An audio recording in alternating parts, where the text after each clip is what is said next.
Welcome to Housebound, a podcast we made because we needed company. In it, we talk about things that are on our mind that day. And today we're recording...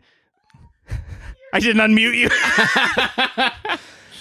Okay, you're all unmuted now. Feel free to react. Okay, Oh, thanks. I'm good. Aww. So sad. That was so great. I'm so glad that we've done this 58 times. Okay, let's try this again. Welcome to Housebound, a podcast we made because we needed company. In it, we talk about things that are on our mind that day, and today we are recording both the Season 3 finale as well as our series finale. Aww, so sad. So sad. It's now, over. Like many good things, we could definitely have one-off specials in the future, so I'm not going to immediately shoot any of those ideas Or we down. could drag it on past its prime so that it slowly dies a sad and pathetic death. I do not vote for that one. That's a terrible option. Why would you even bring that up? Oh, no. Yeah. So this is episode 58. I was looking back. Looking back at our last two finale specials. We did, I think, season 1, we did TV show finales. Mm-hmm. Season 2, we talked about movie finales. Season 3, I wanted to chat a little bit about book finales, like book series finales. If reading book series is your thing and you're not, I know there's people out there that like to read just like one-off books, and they're like, a series? I think the last series I read was Animorphs, maybe. I read the Very Hungry Treehouse. The Synoptic Gospels. The Synoptic Gospels. Yeah, things like that. Things that kids read. But yeah, but I also wanted to intermix this episode with discussion of our series, because this is our series finale. Let's start off with some fun facts about our podcast, dear listener, that you are listening to, and also in advance, thank you very much for joining us for the last 1 to 3 years, or maybe this is the first episode you're listening to, in which case, so sorry, but go back and listen to the first one and listen through. But I did some calculations, and part of this data is thanks to the annual Spotify Wrapped. Oh, yes. Nice. Because it compiles the data from, I think, January to November of each year, and then December to November of the following year, and then does that Is annually. that just streams on Spotify or on all of our platforms? It's Spotify related. Okay. So we use Anchor as our platform to publish the podcasts, but it syndicates out, and Anchor is owned by Spotify. Oh. So they get our data like that. So it's possible that it's all inclusive, but at the very least, this is the effort that we have given to the podcast, And so it's like it's a nice like the low bar that we have reached. So we've done 58 episodes as of this episode, and not bad. That's you good. could listen to an episode a week for over an entire year. That's kind of crazy. But also, we have, I'm not counting the teaser trailers for like the new seasons, which are kind of fun, but you can listen to that on your own time. The holiday episodes, we've also done 3 holiday episodes. Oh. So now you haven't heard, listeners, if you're listening to this in release order, you haven't heard our holiday episode yet. That's coming out spoilers in the future. Oh, gotcha. But once that does come out, we will have had 58 episodes and three holiday episodes. So pretty significant. Nice. That means over 60. Over 60. Well done. More than 60. That's pretty good. Job on math, Greg. Thank you. Yeah. I was also not thinking about math, but just like scrolling through our episodes on the podcast feed, Google Podcasts. Yeah. And I was like, it takes me a significantly long amount of time to scroll to the bottom, like much longer than I expected. It's so satisfying. There's quite a few. So it means that we put in some effort, and I am proud of that. Gold star. That's for how many us. hours? How many hours? Oh, yeah. So here we go. Season 1, we did 1,007 minutes. Now, if you remember season 1. Season 1 was a lot. That was, I think we did 28 weeks, like back to back. Yeah, it was a lot. Or a few weeks off in the middle, but we got started in like April, and we just powered through until October or something like that. Yeah. And then we had we November off, and then we did the December holiday episode. 1,007 minutes. Season 2, 778 minutes. So season 2... How much is this in hours? Well, I'll give you the grand total, then you can That's divide coming. it by hours. Oh, okay. Season 2, 778 minutes. And that would be because we did one episode every 2 weeks over the same kind of schedule. And then we did a holiday episode as well. Season 3, so this is only up until November, so this doesn't include November's episode and this current episode you're listening to now, as well as our upcoming was the more holiday better episodes. season. The more better season. So what we were going with was more better podcasts, and so we felt that doing one a month that were longer would be more better in the long run. But they were more per episode. It was just not and more better podcasts, just more better. Yeah, more better podcasts. Podcasts. Yeah. You know, so I'm sure that makes sense to everybody. Not really, but yeah. So season 3 was 790 minutes. So we did go up Oh, wow. by, what was that, 72 minutes? From By only season having 2? one a month. By only having one a month? Nice. I was like, why didn't we do this They're from the beginning? significantly longer, Should have just though, rambled the They whole are longer. time. But we also kind of perfected the system for recording and the system for editing, and it's like a We are much in our prime. quicker podcast. Yeah, let's stop while we're ahead. yeah. Grand total, not including the current episode and the future episode, I would grant maybe you could average about an additional 3 hours onto this grand total. Okay. 2,515 minutes. Wow. If I've done my math correctly, So that's like 40-ish hours? it's 42. 42. And then if you said 3 more Let's say another 3. ish, that's like 45. 45 hours. So that's Yeah. just under 2 full days of listening to the podcast, right? 24 and 48. You could binge us Yeah. so fast. That seems, But at the same time, that's a lot of content. There's a lot. There's a lot of yeah, content. and it's a lot of us. And not all of it is good content. Everyone wants more of me. But they do say it's like 10,000 hours in order to be an expert, An expert at at something. something. So we're still just babies. You're just a baby. Bill Murray, teach us your ways. He perfected like how much stuff in Groundhog Day? I don't even know.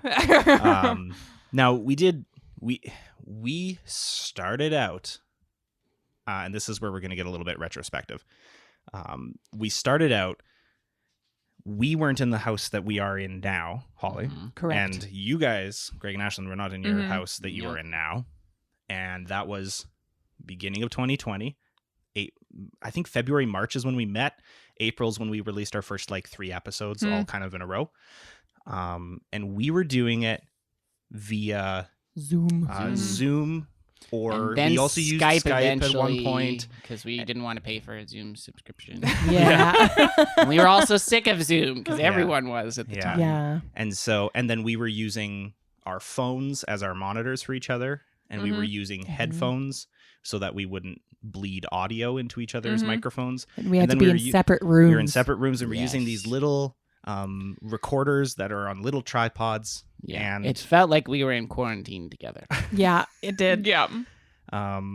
and it was very, very primitive. And it sounded a little bit like this. Okay, so now that it's all set up like it is, it pretty much stays set up like this for however long we decide to do this, if we do it. You don't have to do anything other than turn the thing on and start it up. And like we might tweak things as we go if we find that it doesn't work, but for the most part, if you're slightly quieter than you think you should be, that's probably better than being louder, because I can always turn you up. But I can't, even if I do turn you down, I still can't. Get rid of the... I still can't get rid of the clipping, which is like where it peaks, which is why we have those limiters on too, so that it's harder for you to reach that limit. But yeah, what are you going to say? Oh, I was talk just saying like you're that in this a is lobby, surprisingly easy. not a library. Talk like you are sitting like maybe across the table from somebody. Like, I'm not talking that loud. Okay. Talk like you're in Think a I can quiet do it. lobby. I don't know. Like, Yeah, like a doctor's office where you're like, sorry, I don't want to disturb y'all, but okay, so I also want to I talk. was talking with Holly about this, and That was We just immediately talked over each other. Yeah. I do not miss Okay. Zoom. For the listeners that's the first time that they're hearing this, because that is the first time that all listeners are hearing that. That is from our unreleased episode that we recorded as a test.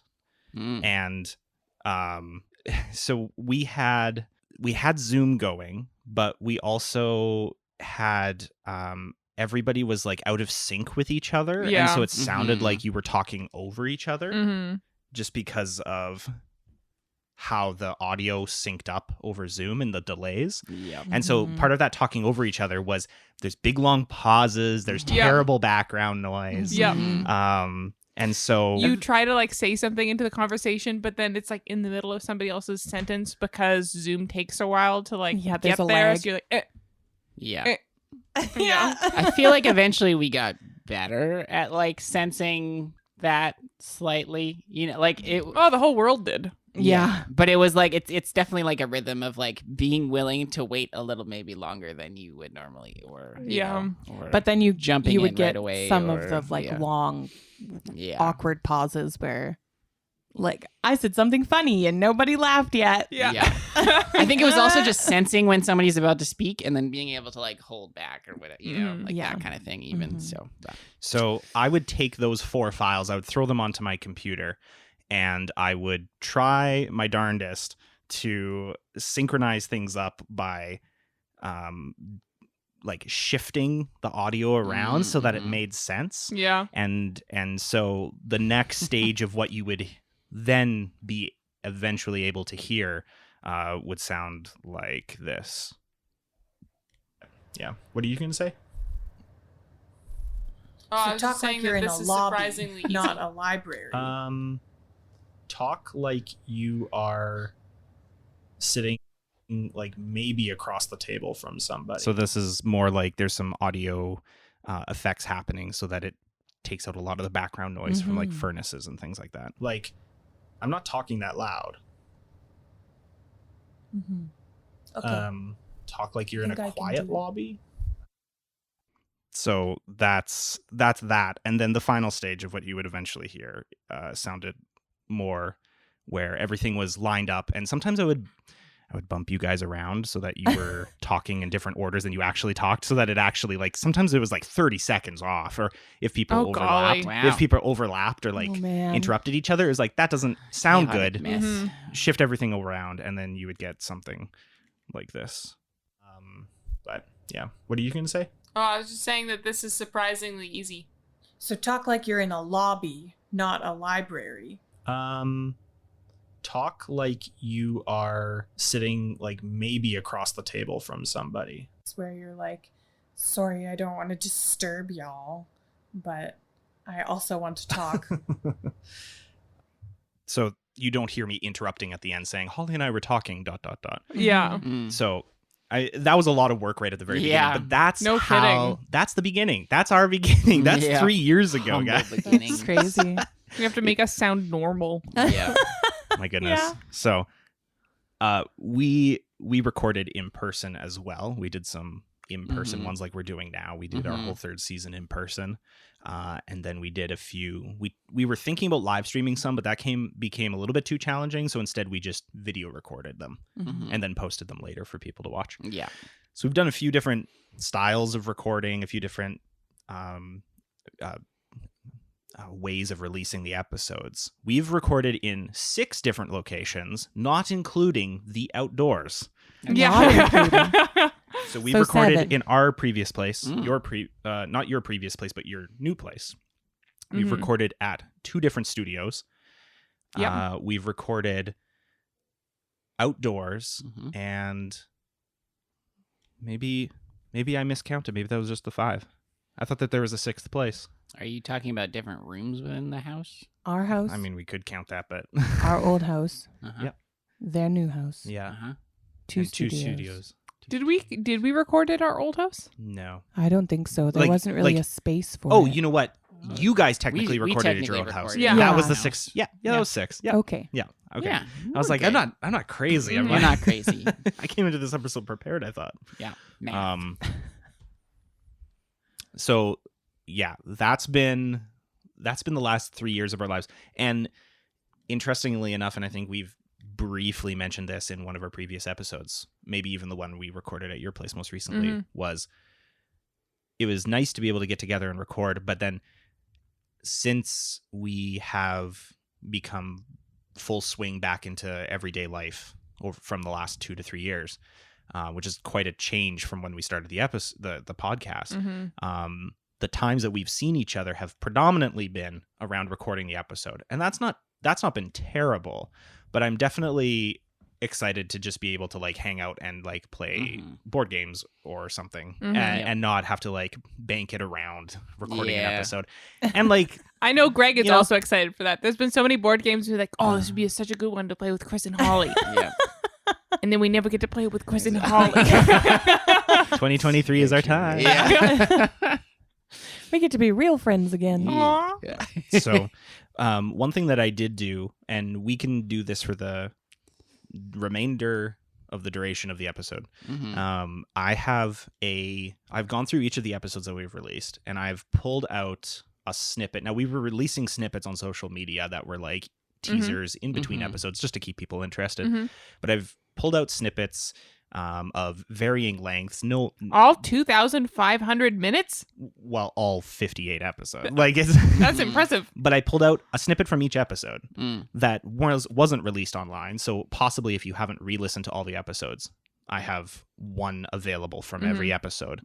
And if at any point we want to just pick an episode number, I'll play the snippet. They're in varying lengths from like about half a minute to, I think the longest any of them are is 2 minutes. But we have all of our episodes without our discography, not including the holiday specials, right? And I don't think I included the finale specials as well, because that's what we're doing right now, anyways.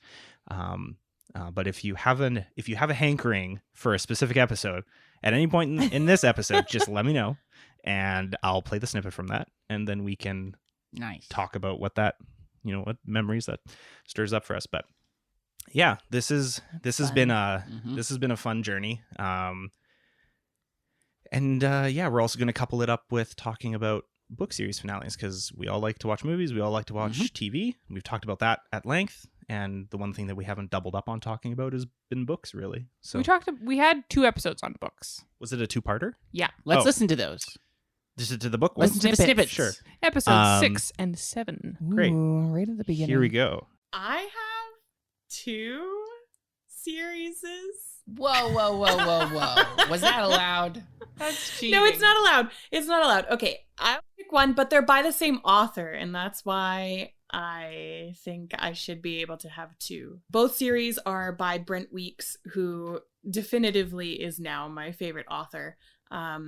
And the first series is the Night Angel trilogy, and it's excellent and violent and fantastic. And the second series is the Lightbringer series.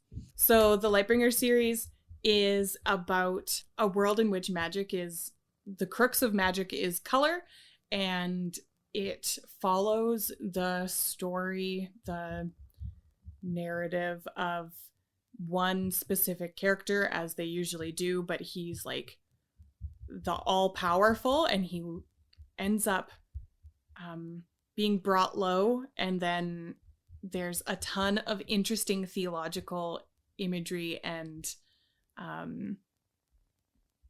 allegory, I think is the correct word for that, which is just brilliant. And the pace of those books is so driving that it's hard to put them down, because Greg can maybe explain this better because he knows more about writing, but the like recap of what just happened is within the next scene. Like, the chapters don't have a lull at all ever, and so it's so difficult to put them down. So I just love them. They're great, and the world building is like phenomenal. So I don't want to harp too much on it, but in our last episode, we also talked about reasons why we would move, and the thumping that you may or may not have been able to hear in that whole episode, the little dum, dum, dum, dum, dum, I can hear that. was the Did you? the people I that didn't lived hear anything. the people lived above us had a small child that would just constantly be running, and there was no noise I didn't hear it. damping I in did. between. I did. And so it just kind of sounded like Listen back, listeners. It's there. kind of like that for the entire duration. What I was thinking is, Holly, I think I still have the first book of that series. You sure do. I and I unfortunately did have the ability to put it down. Yes. But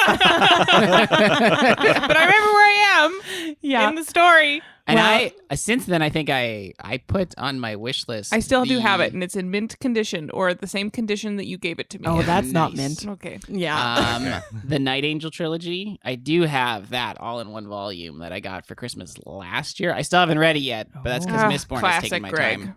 Classic. Greg. But it is on the docket. It is there. I will read Well, it. if So- you don't want and to it's quick, use your fast-paced. book to keep it in prime condition, you can use mine, which you can see over here have incredibly broken spines and probably stains within the pages.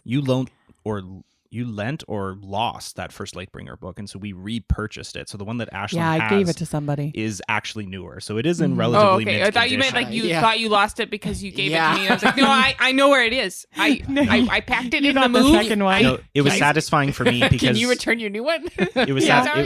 it was satisfying for me because the new one that we bought is not like a pocket paperback. It's like a taller, wider paperback, but it matches the new covers that they came out with, because when that first book came out with, it was just like an artsy cover. It matches the rest of It the matches books the rest better. of the series now. And so. Chris cares, and I do not care. So Nice. he's happy that I lost it. Do you want to riff on those books? Is those in your choices for series finales at all, or should I play the flashback from the following episode? Oh yeah. Oh yeah, Let's- the twist for Night Angel trilogy. It's good. I've read metric poop ton of fantasy books. Sorry, that was really good. It's not my joke. It's a friend of ours' joke that I stole. Nice. Yeah, so I've read like just a ton of fantasy, even by the point, like these are older books now, and even by that point I had read a ton of it. And there was enough sprinkling of what was going to happen that looking back at that twist, I was like, I maybe should have gotten this, but it was still so surprising and like just brilliant. And I was just like, yes. Even when I read it the second time, I was like, I remember that there was a big twist, but I don't remember what it was. Oh, that's the best. Yeah. And so reading it the second time was just That's fun. also surprising and lovely and wonderful. And the finale book of that series is just great. So when you read it, Nice. you let me know what I your thoughts will are. Let you know. Is that Lightbringer? Is that the one you're talking about? Night Angel. The Night Angel. So that one's But significantly Lightbringer's more the violent. other series that she likes. Lightbringer is the one I have. Still Yes. have the first book. Yeah. of With for the more like a year and a theological half. undertones, right? Yeah, That's with what more you're saying. theological undertones, which don't start until like there's 5 books in that series, and the undertones don't, like, they're there at the beginning, but they don't really take precedence until the later. end, like the last half of the 4th and then all of the 5th. So Cool. yeah, it's interesting. Fun times. Okay, I don't remember what this next clip is about, but Part we two? will find out together. Ones that you appreciate actually don't end up getting played maybe as much as you would have liked, or the book that you really appreciated, you actually don't end up rereading because you have so many more books that you still haven't read, but you still bought. So you've become almost... That reminds me of a certain parable that the prophet Nathan told in the Bible. Do you remember that one? Isn't that one where like he about King George and his ducky? accuses the king of adultery? Yep. If you have so many that you don't value them, and if you have just one, you value it very much. And that was Is he talking about directly an wives? analogy for board games. Yeah. It applies perfectly. I can see where you're coming from. Yeah, like I think like the more you end up getting and buying possessions, I think the more that they can end up you think that you're in control in terms of your buying purchases and such, but it actually does end up dictating your life. Like now I've reached the point where I'm like, hey, I actually have to like start reading some of these books that I bought and haven't actually read yet. So it means that I'm actually like forcing myself. I'm not being able to reread the books that I've enjoyed, but I actually need to keep reading through my collection first before I can dive back. So I've kind of like put myself in a bit of a rut. So as of yet, I haven't bought a ton of board games or books or anything like that in the last year, I would say. And it's been going pretty good. So Greg, that was that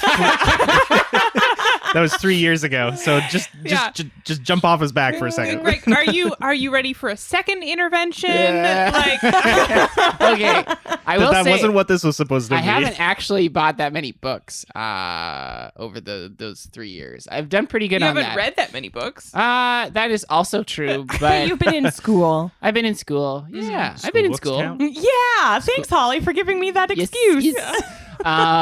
So I think that's I've been doing pretty good on the book front. Board games, I have bought quite a few new ones, Especially even just in the last like 4 months. There are probably about 10 or 12 or 15 new ones in the last year that I've gotten. And Christmas is right around the corner. And I know that your family will probably give me more. So, but at the same time, though, I have also sold quite a few board games. Right. So what I did was I went through my collection and I tried to figure out, okay, which ones do I not play as much? Which ones does Ashlynn really not enjoy that much? Because those tend to not get played a ton. Mhm. I have opinions. You That's do. fair. It is fair. Mhm. So I think that's been good. Like, for example, I sold Killer Bunnies Deluxe Edition. Holy cow, that cost me $150 originally when I bought it. Was that just like the base game? It was all of the expansions and Like everything. every single one. Yeah, so what That's I've also crazy. learned is that don't buy the expansions. Stay with the base game because that's the purest. Greg, Nobody the game wants that the we expansions just got in the Nobody- mail yesterday. Okay. You had Okay. purchased an expansion for. You had not played the Okay. base game. You had already purchased an expansion. You have learned nothing. That is actually true. But that's the last one. Yesterday. What? Yesterday.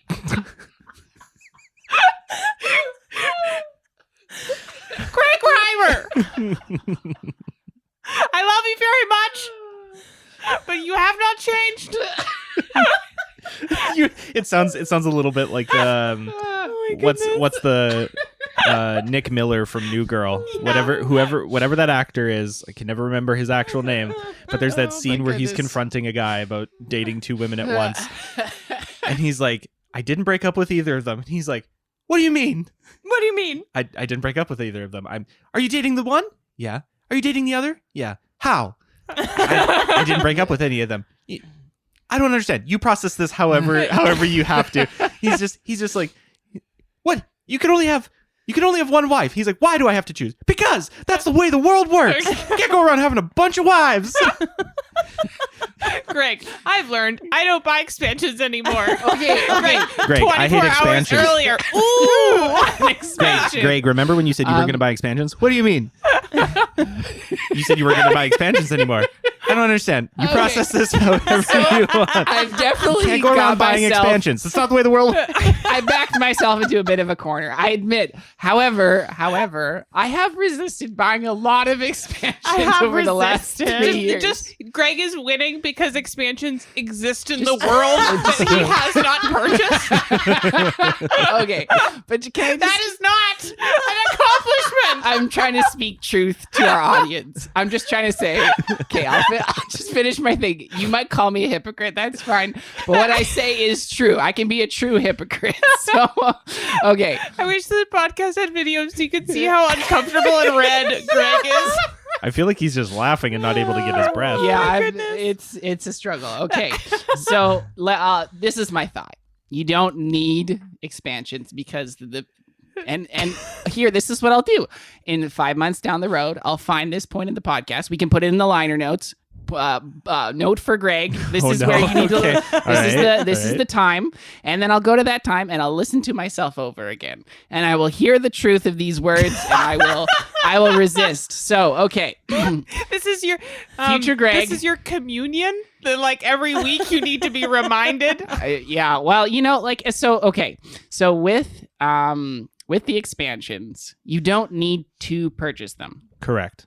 Because the base game itself was good enough to sell. Should be enjoyable. Should be enjoyable enough. You don't need the expansions. Plus, if you're trying to bring in new people into the game, adding an expansion usually adds a whole nother level of complexity that isn't helpful for bringing them in, and it makes it less fun. So it's less to pick up right away.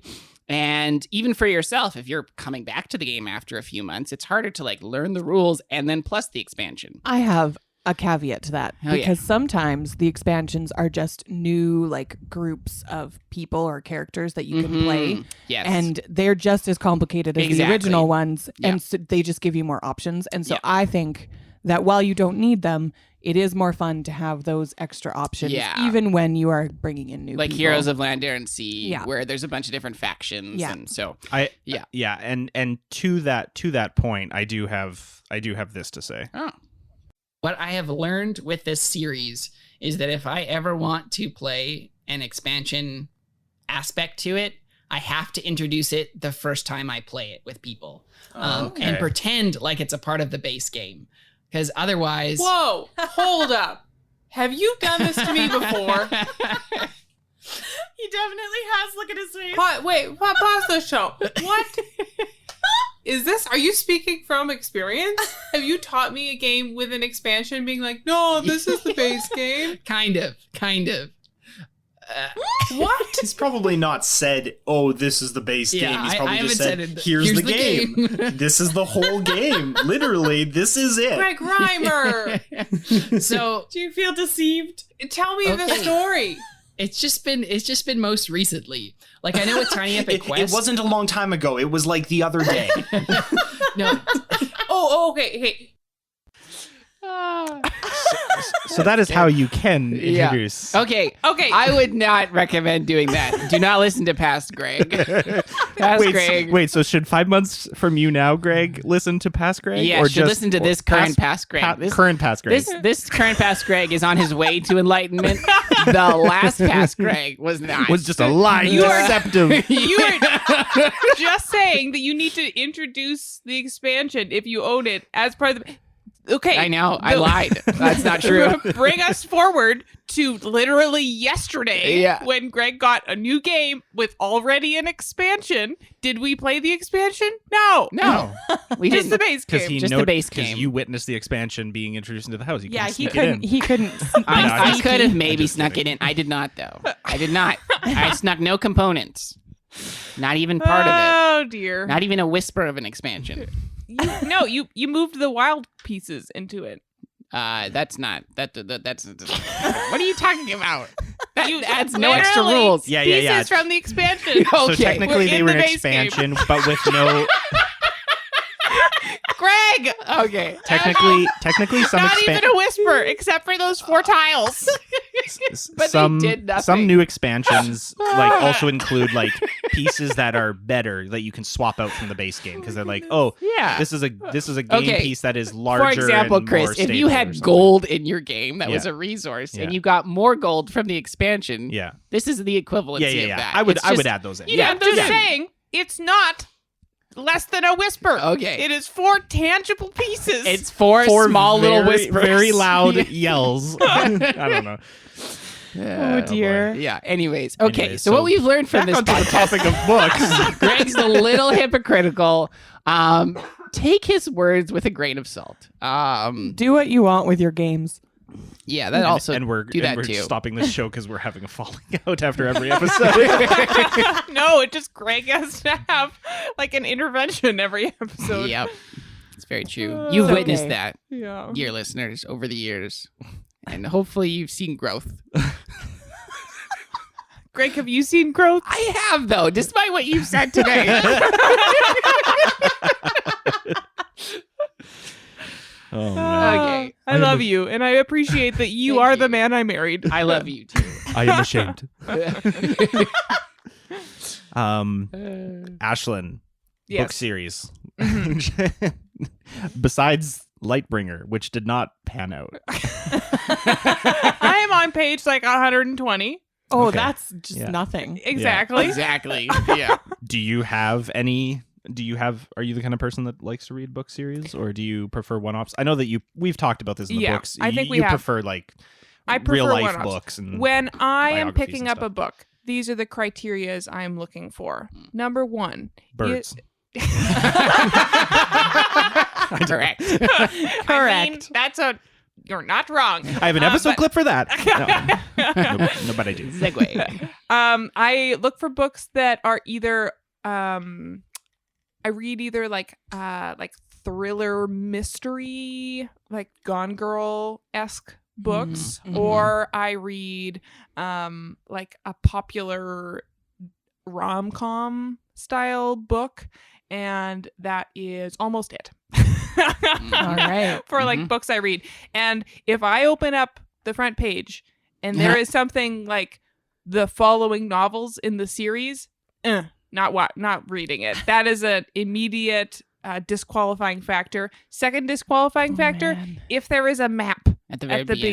beginning. I love That maps. that throws Ashlyn for a loop. She's I like, love no, maps. thank No- you. no maps. So the So Bible's much. okay because the maps are usually at the They're end. at the the back. back. That's Yes. yeah. But if they're at the front, oh boy. Never Yeah. picking up another Bible. That's right. Yeah. So that's what I read, is mostly just like little one-off like rom-com novels or like mystery thrillers. And I understand who I am as a late 20s white woman, and I embrace it wholeheartedly. And As we found out from the episode about the gym yeah.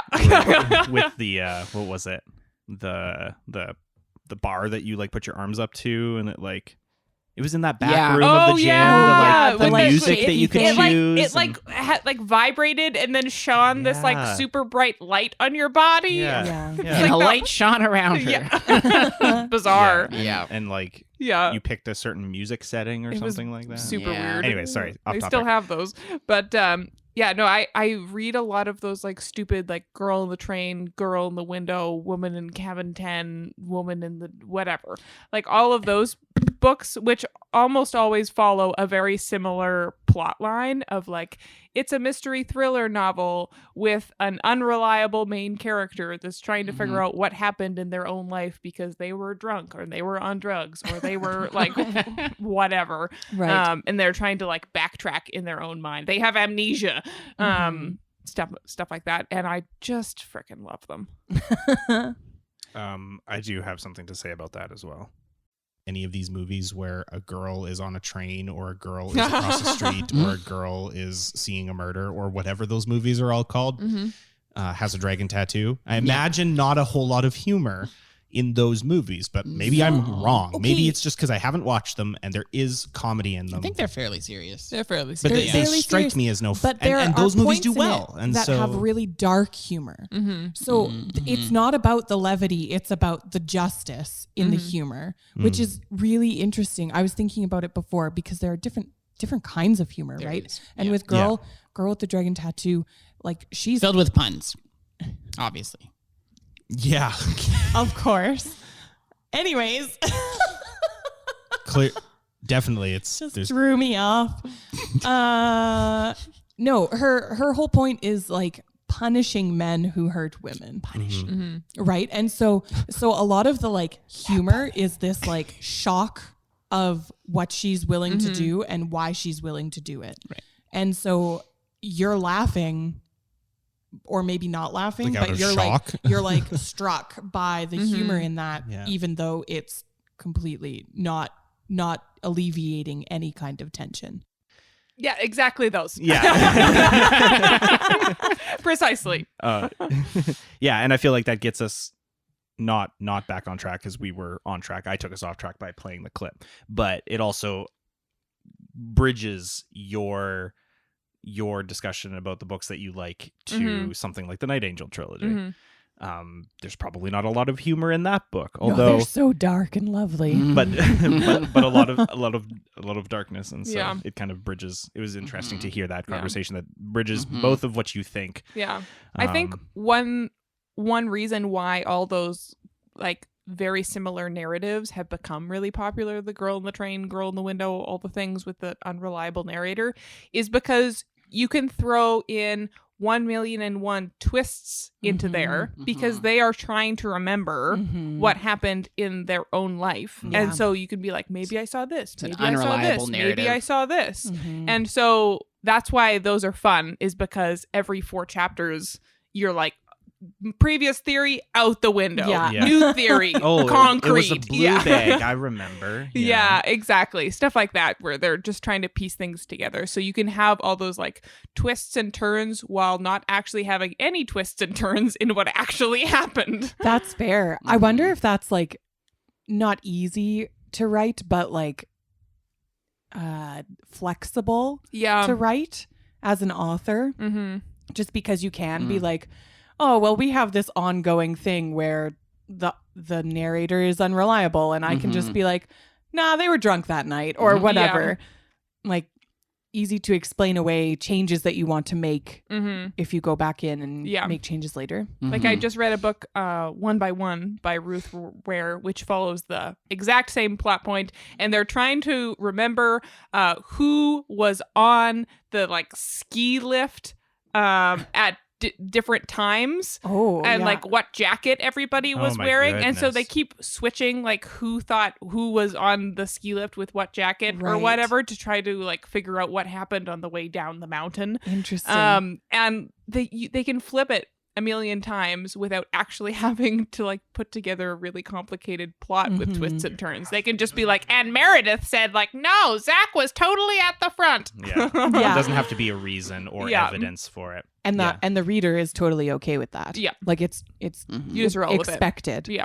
I think one of the interesting things that those type of books that you read do sometimes that I don't think you could ever do in a series, and I don't know if it even really like works in a single novel. Like I know that, for example, it's where there's a huge like genre shift where all of a sudden things are totally different in like the last like fifth or fourth of the book. And so like for example, Behind Her Eyes, isn't that the one? Yeah. And spoilers. We can do that, right? How old is the book? It's not. I want to say it's like 5-6 years old, but there was recently a Netflix series that came out like 8 months ago. I think it was like a year ago, probably. I don't know. Yeah. Skip forward to insert time here. Well, If you still want to yeah. watch or read Behind Her Eyes, or just skip forward. Like you could skip forward a couple minutes. That's fine if you really want to read it. But like I think the big part of that one is that it's like this kind of like thrillery sort of like what's happening novel when all of a sudden you find out that she is like it's like a ghost. Is she a ghost? She's not It's a the ghost. Sixth Sense.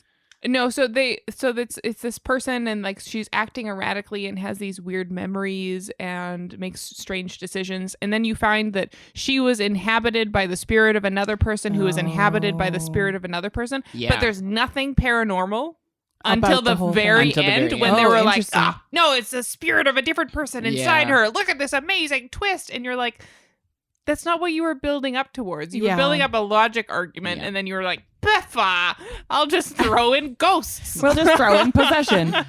Yeah. Interesting. Like you do. So that's where like from the like writing podcasts and books that I've read on writing, they talk about how like you need to in your first, even like just within your first like page, your first paragraph, like it's your first chapter, all of that is kind of like prepping the reader for promises that you're going to deliver on in the end. And when there's like a huge genre shift at the end that kind of throws a wrench into it, Yeah. I think you can do that well, but you almost have to have like prepped your reader so that when they look back, they know that, oh, this was like the most inevitable thing that could have happened. I just wasn't expecting it. And so, yeah, but that is one of the interesting things about like books like Behind Her Eyes or whatever, where I don't think you could do that in like a book series where all of a sudden your last book is like this totally different genre shift. Yeah, it would be difficult. It would You'd be have challenging. You'd have to be melding it in as you went, because if you Yeah. read 4 books and then your 5th book was something Yeah. totally different, it wouldn't Mhm. feel like the ending of that series. It would Yeah. feel like a new series. So, but yeah, that's at least like a thought that I had. I know that there are book series out there that do stuff. Like I know, forget the author's name, but my uncle had told me about this book series that's called like the Gentleman's Bastard Cycle or something like that. Oh. I don't know. It's kind of like a fantasy sort of style, but he says that each book is written in a different genre. So Oh, like your that's first one interesting. is like maybe like more like a heist, and then the next one's like on the high seas piratey kind of book, and then like and so like and they're each It's a very niche audience for that. one is very political, and so Yeah, well, or he's hitting the whole audience for it. yeah, well and that's you're where willing to read genres that you wouldn't normally because Yeah. it's a series and you or are interested even in just we as finishing the story. I think as readers we jump between different genres, right? Mhm. Depending Yeah, on for our sure. tastes and stuff. So Mhm. but yeah, just something interesting that I specifically remember about the one that you had read, Behind Her Eyes, that has that. So Mhm. but yeah. So basically from the time of the original Star Wars movie onwards, there were novelizations of what came to be known as like the expanded universe Mhm. of that series. And so for me, growing up, I was reading all of those books, and some of them made sense in connection with each other, and some of them countered each other in ways that were just kind of never explained because there was no real cohesive universe at the beginning, and then they just kind of Mhm. figured it out as they went along and just disregarded the ones that didn't make sense. And around 2011, 2012, 2013, that was kind of the end of what is now considered the Legends universe of Star Wars, which was basically almost everything that had been published at that Mhm. point. And they wrote it off as this is well, they were coming out with Force Awakens, and Yeah. they didn't want to be tied into Mhm. A having to specific adapt narrative. existing Mhm. narratives, and so they just wrote it off as, when you pass things down for a millennia, things get misinterpreted. And I was like, well, that's a lot of material to be very widely misinterpreted. Yeah. I mean, you gave us like 300 plus books of content, Yeah. or whatever it was. Anyways, shortening all that up, the final like arc of books, they would release books in the last like few decades of the Legends universe. They were releasing books in arcs, and so there was arcs of like, there was a really large arc that had something close to like 20ish books in it, and then there were a couple of smaller arcs that had only about 9 books in each arc, and they would kind of cover a time period and cover a crisis, and then it would move on. There'd maybe be a couple of single books in between, and then a new arc. And so the Fate of the Jedi was one of the very last arcs, and just following that, it like Fate of the Jedi and the one just before it, Legacy of the Force, those 2 arcs, phenomenal arcs. I love them. Mhm. They gave us like real satisfaction in the storylines of a whole bunch of characters that had been being prepped for decades. And so you have kind of an alternate Star Wars universe where there's different characters that exist in that universe than in the movies, but you have like Luke, and he's got like a whole bunch of Jedi that have been training under him for a few decades now, and they're just this, they're not a military force, but they're like a formidable force now, and it's really cool. And you have like Leia's completely a Jedi, and Han's still his smuggler self, and Mhm. and they have kids, they have 3 kids, and Luke is married to Mara Jade, who is this like, who used to work for the Emperor and used to be kind of like secondhand to Darth Vader. Anyways, a whole lot of context there. And then we get to the end of Fate of the Jedi, and there's all this really great stuff happening. And the final book is just a standalone book called Crucible. And that was like the final, looking back on it, and even listening to the book. Holly and I were listening to the book together. And it was like this weird kind of, it really felt like a passing of the torch from the generation of characters that was Luke, Leia, and Han, which were just these established core characters like they still are in the franchise, and passing that baton on to the next characters, which were their kids and some of these younger generation. And it felt really weird because I was like, are they just not going to kill these characters off? They're just going to pass the torch and these characters will vanish into kind of nothingness? Is that what's going to happen? Which is so unbelievable for a series like that. where they have been the center of the universe or the center of the galaxy for so long. Or at least the center of the galaxy from the perspective of the readers. Yeah.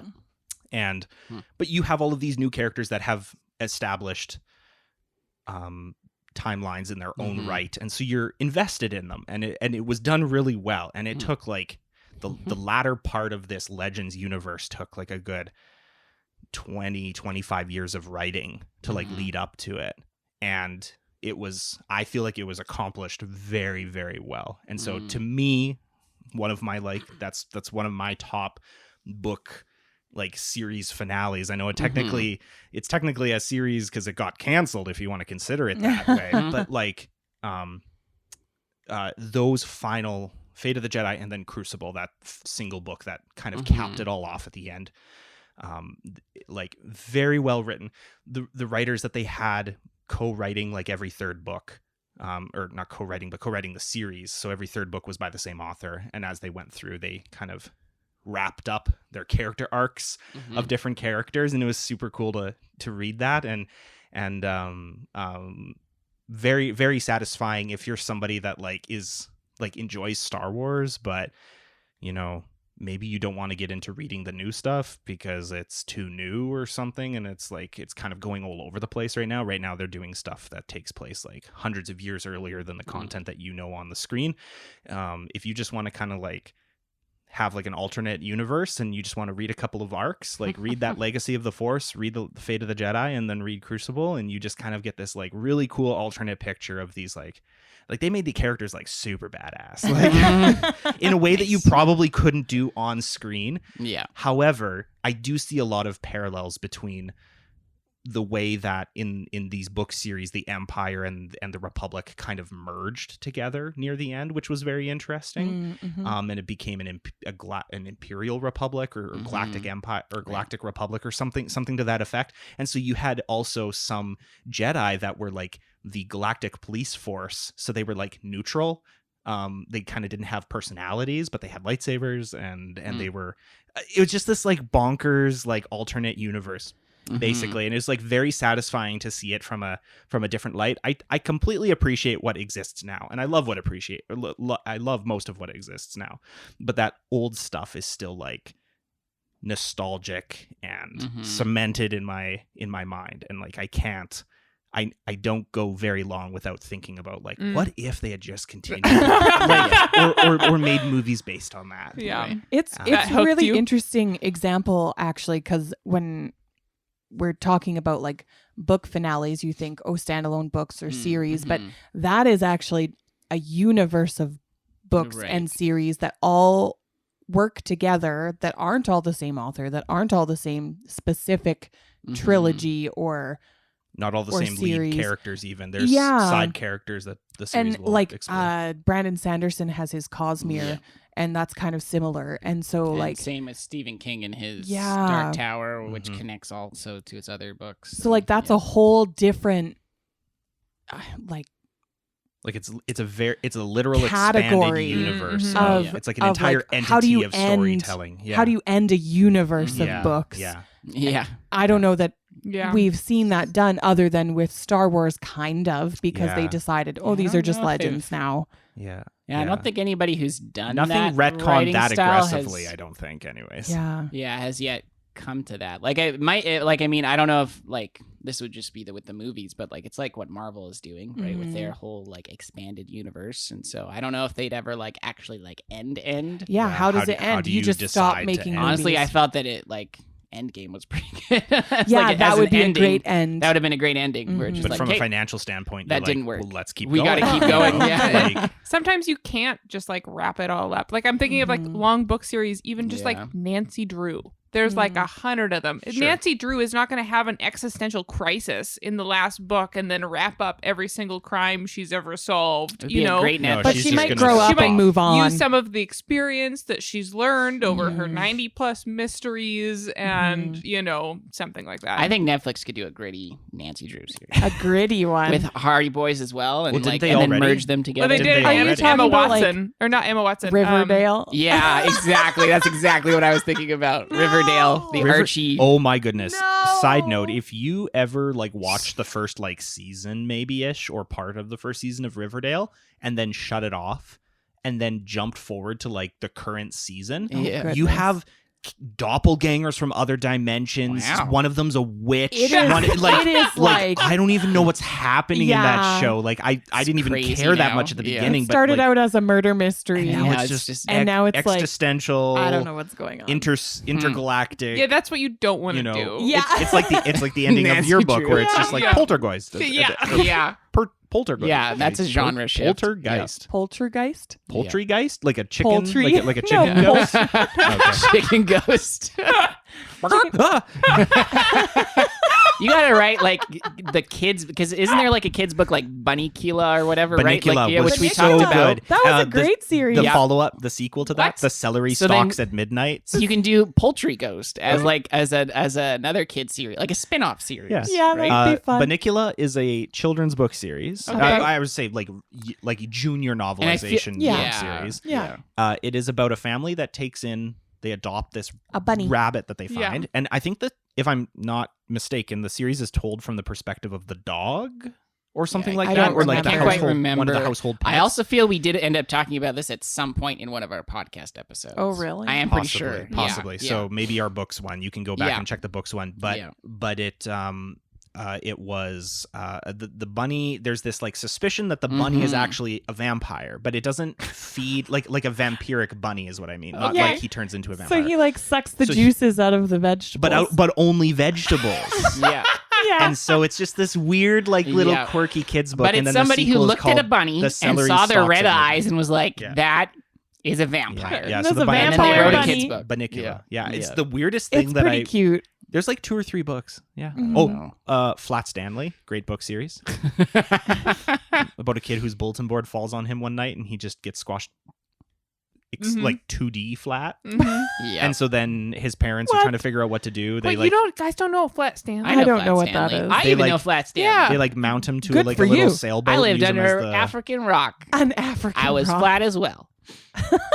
But in my school, they even had like Flat Stanley that was laminated, and Wow. different students got to bring home Flat Stanley for like Oh, a that's weekend, weird. and then That's like funny. write That's about more everything than we Flat did. Stanley Yeah. did for Keep the a weekend. journal for him. Yeah. That's Yeah. funny. Wow. This feels like a thing because when you came back to Canada, you Yeah. came to Saskatchewan, Correct. correct? Where it's So, so I sorry. feel like maybe it's a Saskatchewaner thing. Maybe. because we That have it was no really mountains. big.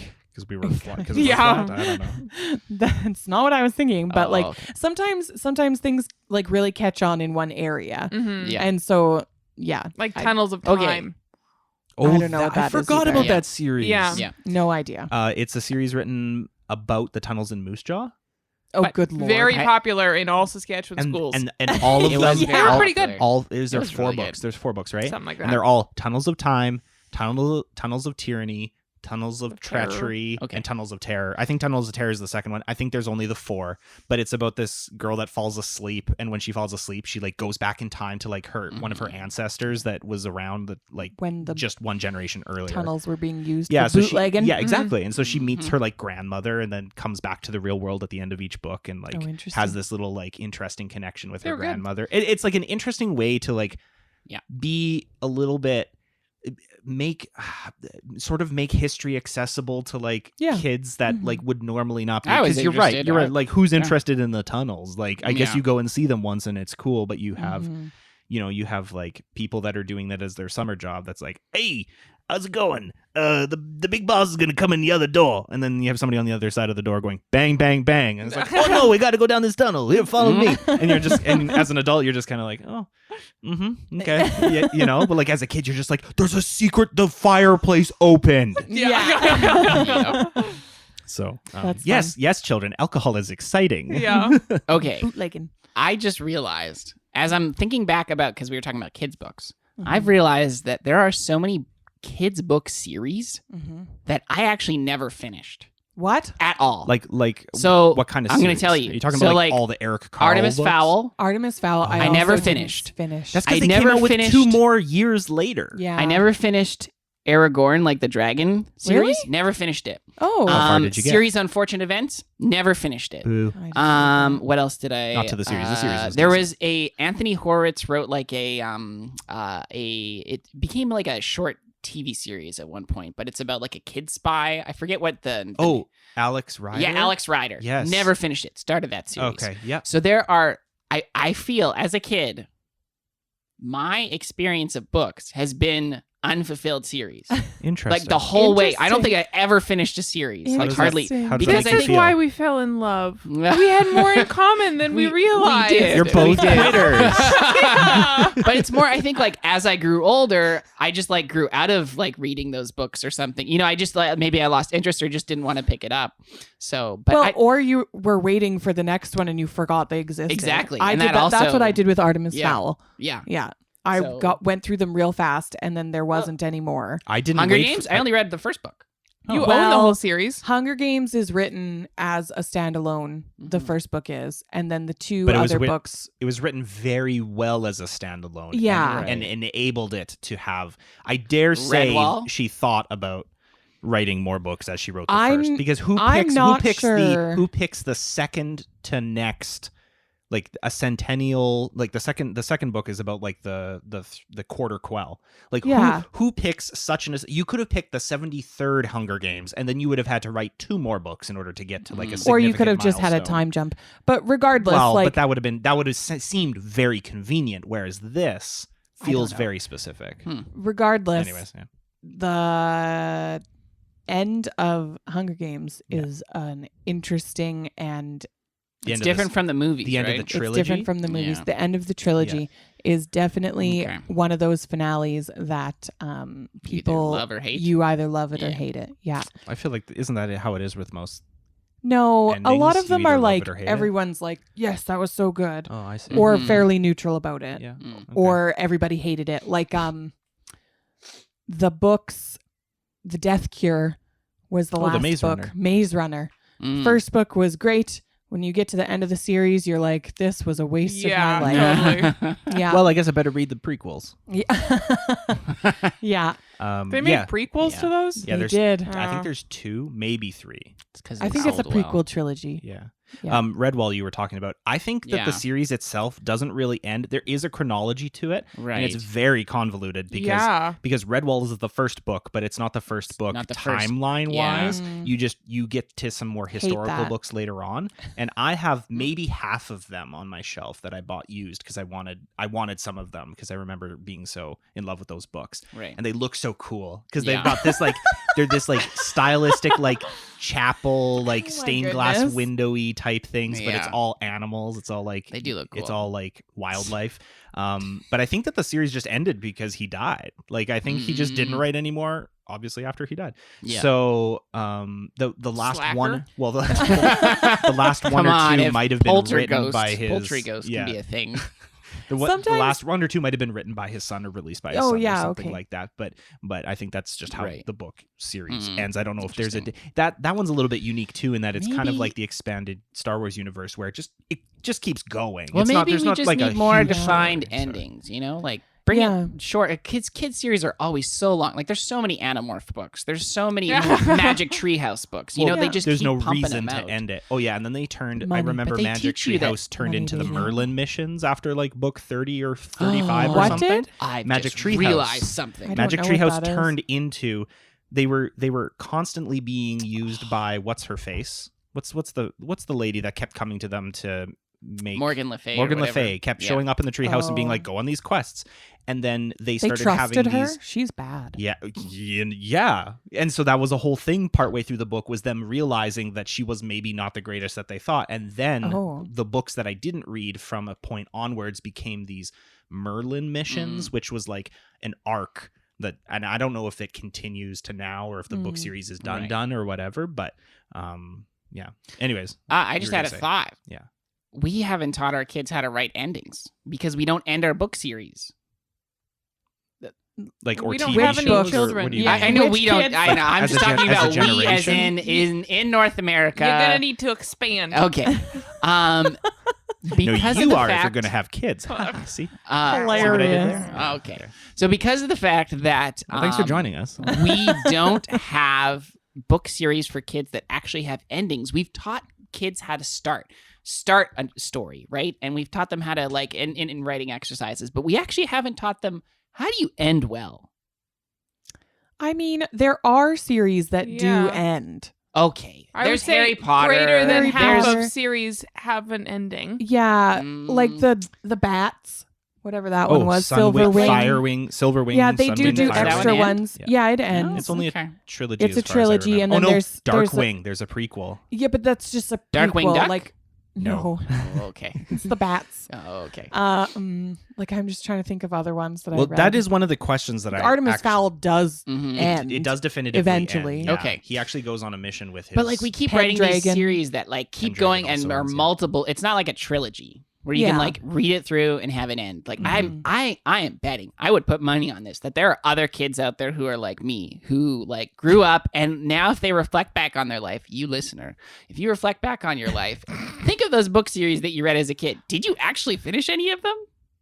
Or were they just bad, so you quit, and that's okay. I loved Artemis Fowl. They were great. They were great. Quitters. Team quitters. Anyway, that I was think I'm that onto was one of something. my questions. One of my questions relating to Mm. books was what makes a satisfying conclusion to a series? Because you were saying people either love it or hate it sometimes. Sometimes people universally accept it. Mhm. But I want to like don't try to guess for everybody. Just tell me from your own thoughts. Like what to you is a satisfying. You've finished a great many of series. Great. You many. have a lot of trilogies of books on our shelves. Correct. Which means you have finished a lot of series. Mhm. What makes Nice. the ending to those books so good? It can be different for each book, but like, is You're there? a book expert. I am not. but like, is there like particular things that?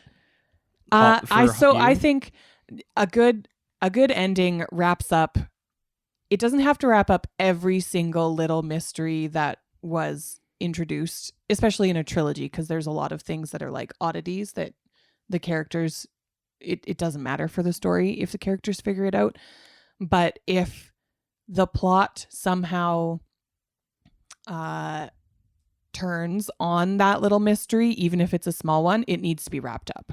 Mhm. So like Okay. if we're going to end the series, if we're not making another trilogy or something like that, like there shouldn't be any cliffhangers. You should be happy with all of the things, and you don't have to know exactly how they all end up. I love post logs. What are they called? Epilogues. Epilogues. Thanks. Yep. I love epilogues because they usually give you a wrap up of like the emotional things in the book rather than the physical plot of the book. Mhm. Especially with fantasy series. Mm-hmm. Usually your last few chapters are like the big battle, we figured it all out, and then Right. your epilogue is like, here's what these characters are doing a few Mhm. months later Mhm. and how like Or the case of Return of the King from Lord of the Rings, the whole last half of the book. Yeah. Well, I guess we try to go back to normal life and try to go back home. and like and figuring try to. that out. Oh, now we have to liberate our little village, and Mhm. I guess the mission's not fully over, and I guess we'll never be able to relax, and the scar is there for forever, and friendships Yeah. have been made, and friendships have been lost, and loved ones are found and gone. Like there's so much to wrap up from Yeah. a series. Well, and especially If it's like done I well. mean emotionally, like you're Yeah. just Mhm. you have to figure out how the characters are going to move on. And you don't have to do that. You can there are lots of series that I enjoyed that they ended and they didn't have an epilogue. Mm-hmm. But I really do enjoy them to give us a wrap up of the plot and all of the things that are hanging to make the plot good or to make the twist happen. And then also give me just a wrap up of, because I spent a lot of time with these Yeah, characters you put effort and time and into it. Yeah. Mhm. yeah, and like emotion and Yeah. care Yeah. into these characters. Yeah. So give me some sort of like, are they going to be okay? Yeah. Like, or maybe they're not going to be okay. Like at the end of Hunger Games, where Mhm. they have lasting mental Trauma. instability and trauma from what they experienced as children in a game where they had to kill other children. Yeah. Like- So then is it the realism? Sometimes or it doesn't have to be real. realism? Mhm. Okay. Like, Okay. like, yeah, I really appreciate the end of Hunger Games because she notes the trauma Yeah. because a lot of other books don't note the trauma. And Yeah. I'm okay with that too. Like, that's okay. Yeah. But sometimes it's great to Mm-hmm. have the realism of, Mhm. oh, well, probably maybe they won't want to ever have kids because this was a traumatic experience for them or whatever. Maybe they won't ever trust each other because one of them was brainwashed to never trust the other one. Yeah. Like yeah. Anyways, super I think a good ending of a series has both emotional and plotline wrap up. Mm-hmm. And payoff. Yeah. Mm-hmm. Yeah, one thing that I've actually noticed is that people don't finish book series the way that a television show might, or even a movie. So you know how sometimes when they're not sure if they're going to have a sequel or going to have an additional sequel, they'll kind of wrap it up moderately satisfying, Yeah. but they might leave it open Yeah. for there to be sequels. I find that, and maybe I just haven't read enough books that are of a wide range enough. I feel like they don't typically write them That like way. that. Is it cheaper to get a book out there? Probably. Oh no, it's definitely cheaper to get a book out Oh, there than to get yeah. a movie out there. I don't know why I'm even questioning that. So then that's the reason, is because even if it's a crappy book to finish off a series, they can just throw it out there and finish the series. They don't have to. I don't know if I've ever read a series that has stopped writing the books and left the reader unsatisfied. I mean, everybody is like A Song of Ice and Fire. Is that the official title of the Game of Thrones books, or is that just one of the books? I don't know. I don't know. I The thought Game of I Thrones haven't read books. the Game of Thrones books, series. yeah, that one is one that's been stalled out, and people are quite upset about that and quite passionate about it being finished, which is fair. There's also Name of the Wind by Patrick Rothfuss. Is That it one of those ones where it's like, he has oh, like it's 2 books out, and I think there's like a third one that he's taken forever to. Yeah, and so like that's, I feel like that's a little bit different because he's going to release it, or hopefully is going to, but yeah, I just feel like But they might die. I feel like I feel Like- like you never I Right? feel like you never you Yep. don't really encounter book series being that way because they're so much cheaper to publish than creating a TV show or a movie. So anyways, that's just something I was thinking about as you were talking about Yeah. wrapping it up That's in a a fair- meaningful way, because I feel like it's just easier to finish the book Yeah. or finish the Good series. But observation. yeah. Yeah, I think when it comes to, it's interesting because like when we did our book podcast, I did talk about, like, we talked about our favorite series, and one of them that I had was like the Circle series by Ted Dekker. And one of the things that's interesting about it is I feel like the last book in that series that originally was a trilogy. Yeah, and can then you clarify what the last book is then? So yeah, so it's labeled as book 0. Should not have been. The most recent book But released. Yeah. So, and it's like it's like, and this is where I feel that there's an aspect of it where that book was more of a gimmick than like an actual like emotional payoff in some ways. And maybe I need to like reread it and see. But I know, like, for example, like Holly, you got that book as a gift. Yeah.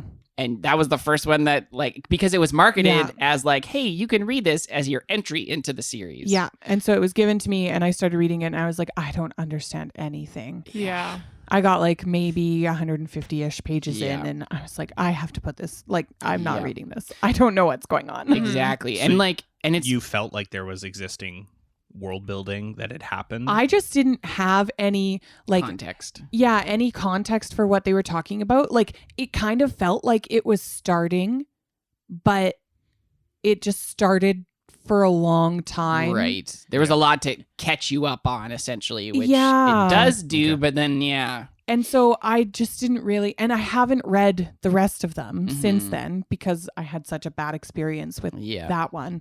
But my understanding would be that if I had read those other ones first, that the beginning of Green Mm-hmm. would have been more rich because I would have been like, oh, they're connecting all of these things, Mm-hmm. even though it's the beginning. Like, all of these things are making sense to Yeah. be here. Yeah. And so it's okay that it's such a long beginning. Yeah. But for somebody just coming into it, I was Yeah. just like, I don't understand. Yeah. And like, also the other thing that Green does is it doesn't just end the black, red, and white circle trilogy, Mhm. but it also ends all of these other offshoots that he had created. So Okay. like there was Showdown, Saint and Sinner. That was a trilogy that was connected into this universe.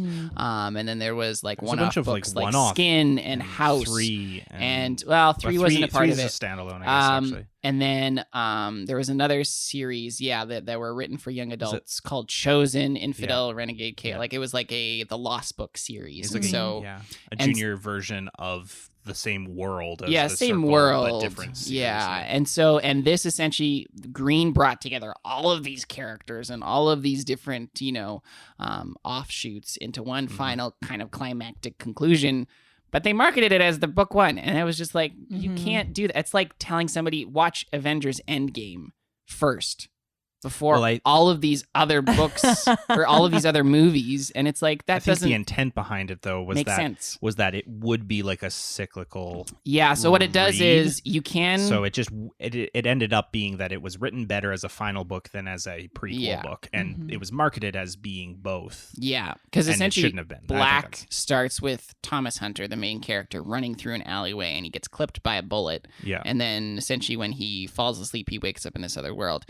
Green ends with Thomas Hunter running through the alleyway, and he gets clipped by a bullet. And so like you can read it cyclically. It does story-wise make sense. However, a lot of fans were disappointed in a way because it didn't have the emotional resonance of an ending that concluded. It was more of like, oh, he's going through it again. I feel this way. There have been several books Yes. that I've read recently. I'm in the middle of Wheel of Time currently, where they are so constantly talking about the cycle because the time is a Right. wheel, right? Okay. Where we're talking about a cycle and all things have been done before, and so as we go through that, or as I've been Just going a through Jeremy Bearimy. Yeah. I don't know what that means, but From the sure. good, it's from the good place. Oh yes, Time Yes, tiny looks like whiny. this Yeah. handwriting of the words Jared. Yes. Yeah. Yeah, exactly. And so then you're like, well, what kind of ending are we going to get? Yeah. Like, are they just going to have to go through this again? Or, sorry, Chris, you've been reading this book series a long time, but like, I'm going to spoil it for you. Wait, I've been reading The Wheel of Time. No, you've been reading Dark Tower for like 4 years. You know what? I'm actually going to plug my ears. Okay, Because I great. still want to finish the book. Okay, so you do give it. me a hot second. You're never and going then to. continue. And then wave me down when you're done. And Okay. go. So spoilers, the Dark Tower is just a cycle and it drives me insane. Yep. And Which is why I wanted to watch the movie, because apparently it was like you don't have to whisper. it was apparently it was like the next cycle, like Oh. but a different cycle. Oh, really? Yeah, so it was meant to be like things ended differently Because he goes through each again cycle and is does supposed to things end different. differently. I don't know. Yeah. Like it just Anyways. was so dissatisfying. Yeah. Yeah. Okay. Okay, Chris. I don't know And how I'm you're back. going You're to gonna edit edit that. this. Well, I don't have to edit that part as long as we don't have to cut it. Just so make a note of like where it is in the time and just don't listen to that I'm part. sure yeah, I just won't listen to it. Okay, keep going. Nice. Yeah. And so even some books that I feel like have done like this kind of idea Yeah. well, Yeah. I'm still not happy with Mhm. that kind of ending. Mm-hmm. I never am. Yeah, I think that's where like you can do gimmicky endings and it can work. But if you don't have, I think that emotional and plot wise, like payoff, I feel that it kind of you end up feeling dissatisfied after reading it because you're like, I just spent all of this time reading, reading through the Circle series, and now it's kind of like, and so that actually caused Ted Dekker to go back, and he wrote in the collection that has the 4-in-1 hardcover. It's the only place that you can find this, but he wrote really? an actual ending to the series. Oh, like, is really? it That an where alternate? It's an alternate. So, now the alternate ending is the Circle, and the ending that's attached to that book. It has both. So it has like as the bonus, it has the original ending where it ends up as a circle, and then it has the ending, the second ending that he wrote, where it actually definitively ends and has emotional resonance, and like these characters are not going to continue being in Is their it does circle. it does Yeah. it take the place of the last like It takes chapter place. of So Green, I think it takes place or- in the last like maybe 5 or 3 or something chapters. So Okay. he just replaced those with this second ending. So he had and it then like has it as a almost all the bonus. way Yeah. there. Yeah. It was Well, almost all and the that's way. that's kind of interesting because you could play it off as this is the cyclical ending. They've done the cycle a lot of times, and now this is the end of the cycle. You know what I'm saying? Mhm. Like both endings could Oh. still be Like we're trapped canonical. in a time loop. We're yeah. trapped- You trapped have a in loop and a time loop and a loop but and a you loop and a finally loop, got and then broken free finally of they it. got to the end. Yeah. Mhm. And you could read both Good. and be Yeah. happy. Maybe I don't know what Maybe. they are. Yeah. Anyways, I don't know. It's one of those series where I feel like I want to reread it, but I don't know how I want to reread it. Do I Oh, want yeah. to? Do I want to Mm. start with Green? Do I want to? I probably wouldn't. I probably would would. start Yeah, with I would start black with and then black. go through. But then, do I want to finish with the circle ending, or do I want to finish with the actual? Don't ending, think right? about it because you have a lot of other books to read. Yeah, that's true. You're not going to talked about reread that. anything. That is soon. words of wisdom right there. Okay. Don't spend time deciding. Do we have is there another like episode you guys would love episode to that we hear, wanna listen to? hear a snippet from? I Just want to listen to kind our of- first one. just to kind of break it honestly. up. Our very first Yeah, one? talking Oh. about circle, going back to the beginning. Ooh. Okay, well Let's, I don't okay, so That's the only one he didn't He grab didn't one get for. the no, I do have one from the Oh, first okay. one. The first ever episode we did was like a 15-minute what would you call it? Like a test. Mhm. Oh, Just to like test it. Yeah. And we used a lot of that material in our promotional stuff for that Mhm. first season. Yeah. It has Holly talking about never being able to being allowed to watch Power Rangers, but Oh. watching it anyways. Interesting. Ashlynn counted Power in Rangers was units of great. Barney. It was. Yeah. Yes. Greg had no had TV. nothing interesting to talk about. Things like that. So yeah, let's do the first episode. Like that promo like no, the first okay, actual the Episode actual number one. posted episode, think which it was on we social distancing, titled right? "Social Distancing." Yeah. And how we were desiring not to have it become. Wait, maybe this. Okay, I thought that I had released, or I thought that I had edited the episode where it talks about us talking about our potential names for the podcast. So it's possible that that's in this episode gotcha. snippet. Not definitively, but Yeah. we'll see, because I made these like a week ago and Mystery. I don't remember. So it'll be an adventure for all of us. This morning, I went into work because my workplace is still going, and the VP of our company and my manager came and sat me down 6 feet away from each other as well as from me in the boardroom, the classroom. So it's this huge space. And then they were like, here's this form that we're going to fill out every week now on Monday to see if you're sick. And some people were concerned about, like, what about your privacy? I don't think that it's legal for you to ask about health information ever. And it's actually not. But a lot of companies are doing this now, apparently. And I had to fill out a paper that was like, this is what my health is like. They're just asking about COVID-19 actual symptoms, but I was surprised. It took like 45 minutes for them to go through the entire new like policy with me. It was so long. Just That's a little exhilarating, excessive. eh? Yeah. Yeah. Just a grand old time. Okay, so that was about actually social distancing. Okay. Mhm. Good old COVID. I'm curious Yeah. if you guys, how long did you continue doing this Monday thing for? Do you even remember when it stopped? Because I feel like you haven't talked about it, so you probably stopped doing it. Yeah, we did Probably stop around the doing it. time that masks were no longer mandated. Yeah, the governmental. I think maybe even around the time when you couldn't get CERB anymore. Okay. Like they weren't necessarily going to send you home. Although my workplace was really interesting about COVID Okay. because they did not, as much as they were like, yes, we're going to keep track of whether you're healthy or not. Mm-hmm. They were also like, no, you need to come to work. Oh. Like, Yeah. we can't just stop doing what we do. We'll lose money. Just putting so on a show. yeah, they weren't really, and those forms, I think we talk about it in that episode as well. They're not for the employee. They're for the business so that they can say, well, if this employee signed this on Monday and then they came in later in the week and got other people sick and now we're in their trouble, fault. it's the employee's fault because my gosh. we weren't aware, Mhm. right? So it wasn't to make sure that we were safe. Right. Yeah. Not saying that there are some people in my company that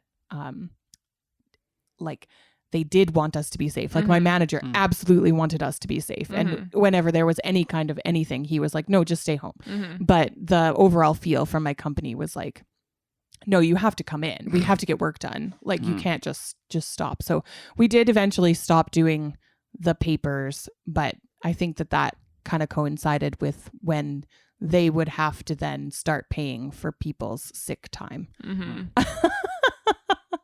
Oh dear. Yay! Is there another episode that you're curious? What's the episode that we have the most views on? Oh, I do have those stats. It'll just take me a second to pull them up. What's our heavy hitter? It was one of Our our. big- I thought it our was one of our biggest one. Christmas ones, but I could be wrong. Let me check here.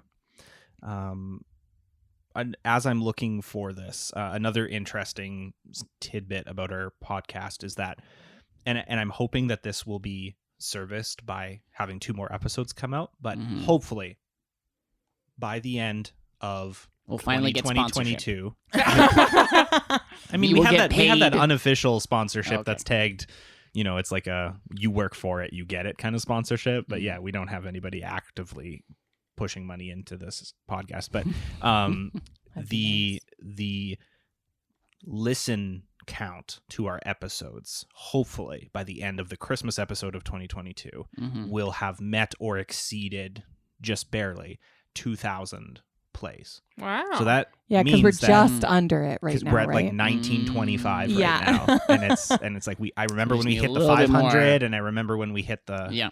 it was either the 1,000 or the 1,500 threshold. Like that's significant. If we don't, I'll just put it on repeat on my laptop. I might only count it Make once. it happen. Okay, our very top episode was our first episode on gift giving, which was our first holiday special, and then the following top episode next to that was the first episode on social distancing, which makes a lot of interesting. sense because that was the first that was the first episode we did a giveaway on, so people are probably sharing it with other people and listening to it. And then the second episode that's on that list is the very first episode we ever published. Yeah. Now the third one on that list is the finale to season 1. So we had enough people listen at least all the way through that This first season Yeah, that's fun. to give us those top episodes. You should listen to, either the last finale or the first finales or the gift giving. I don't have snippets Doesn't from have either the of those holiday because ones. I didn't want to like double up on the holiday thing that's going to be happening. you I can didn't just wanna press play double up on the randomly on it, but finale either. it's not going to be necessarily a satisfying thing. Hey, that could be. Um, Depends on what we land on.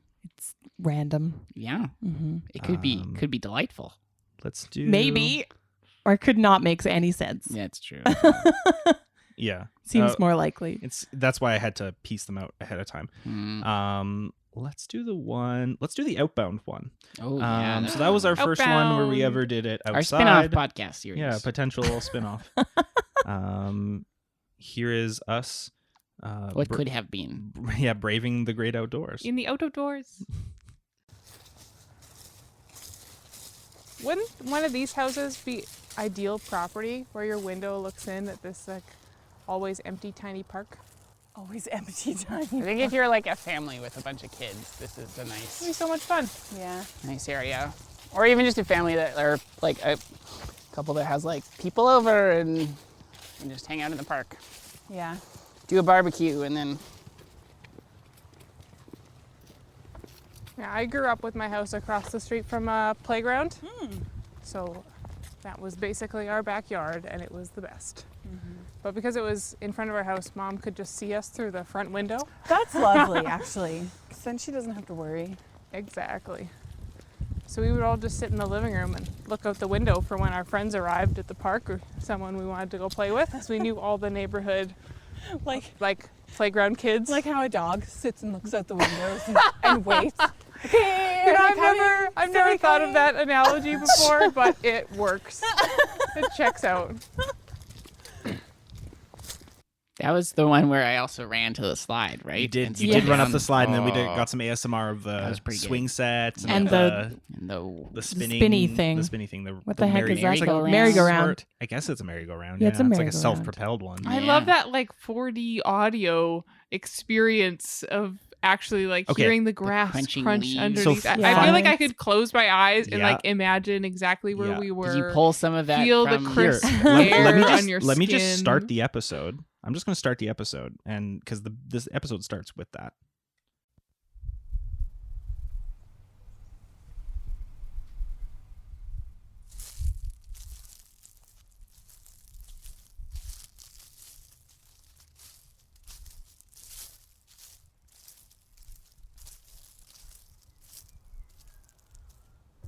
Well, if you're joining us today, welcome. You'll notice that there's a lot more ambient noise in this episode than normal. This is Outbound, a pilot episode spin-off series of our podcast, Housebound. So we did play around with that a little bit. Yeah. But I actually, what I was hoping to be able to do in the edit, and it never really worked out because we didn't record it this way, was maybe have like a couple of people in one ear and a couple of people in the other ear. Oh yeah. And, yeah. Oh. pan the audio that left you and could right so that you could hear feel it, as though hear you're it kind of talking in back and- between them. That the would issue be with interesting. the issue with that is that we recorded all 4 mics and we were all really close together, and so it would cause echoing Mm. because you would have mics picking up at the same time. Yeah. And so that was a really fun episode. It was a fun. completely different challenge to edit. Mhm. And there were some parts where I had Greg ran for the slide. Mhm. I had him So run on good. ahead, and then I faded the audio back and listened to just Ashlynn and I talking about like, Birds. oh, I have identified 3 swallows, Yeah. or something like that. And then it faded back to Greg running. Mhm. So then it kind of did like, you can't see both at the same time, so you have to choose which person you're Yeah. listening to. Yeah, But I kind of made it seem like he had still been running or something, you know. that's Fun. fun. And it was a good choice to do it when we did, because then in autumn we have the crunching of all of the leaves, Mhm. and it Mhm. gave us some good ambient yeah. noise. Some It was noises, good. yeah. That's fun. Yeah, I was Yeah. just doing it then because it was like National Bird Count Weekend Yeah. or something like that. Yeah. Yeah, I feel like that's probably one of my favorite episodes that we did. Mhm. I would like to hear what snippet you chose for the pets episode. Oh yeah, I'm just gonna have to look up what episode number that is. I have no idea. Why specifically? Uh, Because you want to hear because was that before we had it Odin? was Oh, before that we was had the Odin. podcast, right? Yes. Yes, with PAW. Yeah. Pod. I don't know. Yeah, it was before we had Odin, and you think had it's in the some pretty first- strong opinions before we got Odin About about dogs. I have some pretty strong opinions now that we have him. So.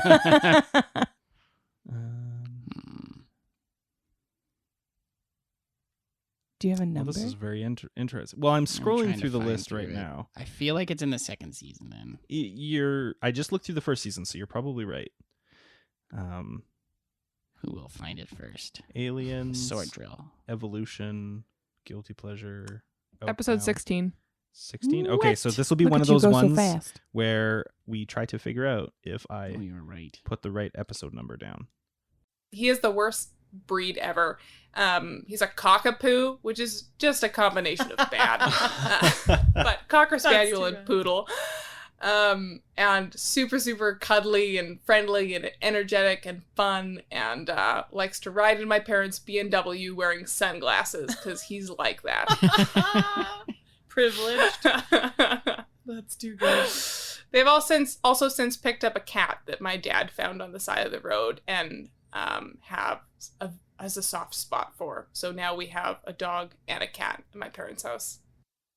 And that's what we talked about. I or love it. that's the snippet I pulled. Is that Harley? Yeah, Yeah. Harley. He's the Cutie. best. He's like a little bit older now. Not like he's not senior or anything. He's mid-aged. But he still acts like he's like 2 years old. Still he loves excited as ever. toys and Yeah. people. And That's Here's my fun. dragon. yeah. Is that a plush toy? Yeah. Well, he has multiple. He's a He has whole multiple. bowl of like toys. Mhm. And whenever somebody comes over, how Harley greets them is by like he like runs up to the door to like see who it is, and then like does this little like wiggle dance, and then runs back to his bowl and tries to like pick out one of his favorite toys, That's and so then great. runs at you with the toy to be like, look at this thing I own. Yes. Odin does something like that. Like he doesn't have lots and lots of toys, but he will pick up whatever's closest to him and bring it to you. Yeah. And often he'll bring it to the back door because we'll get home and he'll need to go outside because he's been alone all day. And so we'll get home, he'll pick up his toy, he'll go to the back door and drop it like it's the sacrifice toll to go outside. Well, it's also because he knows that we're not going to let him go out with it. Yeah. But his instinct is always to pick it up in the first place. Pick it up, come and show us. And then he'll remember, and then run to I the back can't, door. I can't use it. Yeah. Okay, I'll Drop just it. drop it I will here. drop it here. This is what is needed for me to be able to go outside. Yeah. It's so good.